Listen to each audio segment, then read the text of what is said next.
Après avoir mis en tension ce piriforme en passif et après avoir proposé la technique de levée de tension, on peut proposer à notre patient des techniques d'auto-étirement, d'étirement auto-passif qui peuvent reproduire chez eux, qui peuvent reproduire soit à domicile, soit après en post-effort ou avant effort, s'ils pratiquent du sport. Donc la manœuvre est la suivante. Donc c'est une manœuvre qui se pratique chez un patient installé en position assise. Le membre du côté du piriforme à mettre en tension sera placé comme tout à l'heure en pan, genou fléchi par-dessus le membre opposé.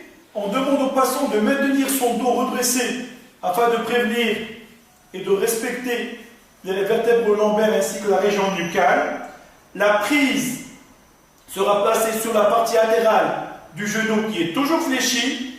Et bien sûr, on demande au patient de maintenir son dos en position de rectitude, d'expirer profondément, de prendre de l'air, de souffler progressivement et de ramener le genou vers le dedans, c'est-à-dire ramener le genou du côté opposé.